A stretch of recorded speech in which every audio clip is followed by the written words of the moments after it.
Pusang hindi nakakakita, pinapatapon na ng may-ari ng bahay kasi hindi daw maganda ang kanyang itsura. Tignan nyo, magaling siyang uminom ng tubig.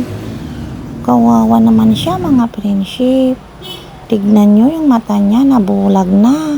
Kasi na-rescue ko ang pusang ito sa basurahan. Ganyan na yung mata niya nung nakuha ko siya.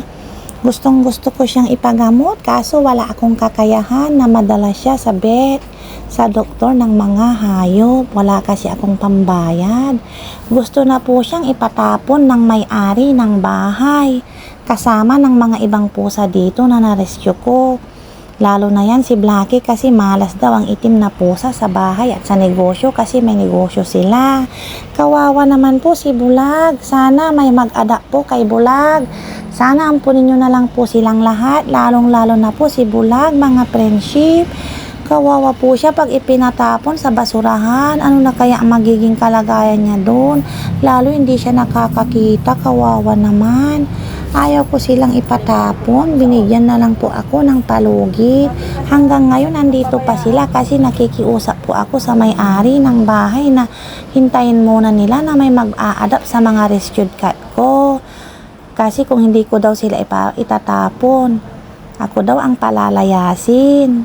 Ayaw ko naman itapon ang mga rescued cat ko, mga pusang ito. Kawawa sila. Ano na ang mangyayari sa kanila pag itinapon ko sila? Kaya nilalaban ko pa rin na hinahanapan ng pwedeng mag-ampon at magmahal at magpagamot sa kanila. Lalong-lalo na si Bulag. Kawawa. Sana maawa po kayo sa mga rescued cat kong ito. Lalo ito si Blackie at Bulag kasi pinag-iinitan silang masyado. Bakit daw ako dito dala ng mga pusang mga pusang napupulot ko sa basurahan? Malas daw po ang mga pusang ito, lalong-lalo na itong itim na pusa. At nakakahawa daw po sila ng sakit kasi na pupulot ko lang daw sila kung saan-saan, lalo sa basurahan. Baka daw mahawa sila, kaya daldal ng daldal ang may-ari ng bahay, mata pobre. Ayaw na ayaw niya sa pusa. Pinapatapon na po sila sa basurahan, mga friendship. Sana matulungan niyo po sila. Wala kasi akong kakayahan. Nakikitira lang ako sa bahay na ito. Hindi ko rin sila mapagamot. Kawawa sila.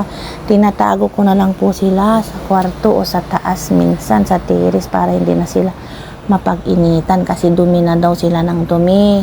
Ang mabaho daw mang dumi nila, makalat. Naalis ko naman, nililinisan ko. Sana maawa kayo sa kanila. Mababait po sila, malalambing, at hindi po sila maarte sa pagkain. Kakaawa naman ito si Bulag, Blackie.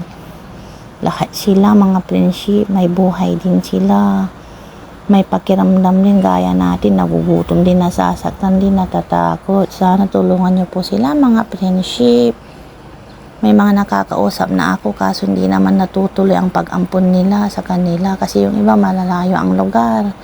Gusto yung iba ipatranspo ko kaso wala pa akong pambayad sa magtatranspo. Sana may makatulong po. Maraming salamat po sa tutulong. God bless nyo po sa inyo. Advance po ang God bless sa inyo.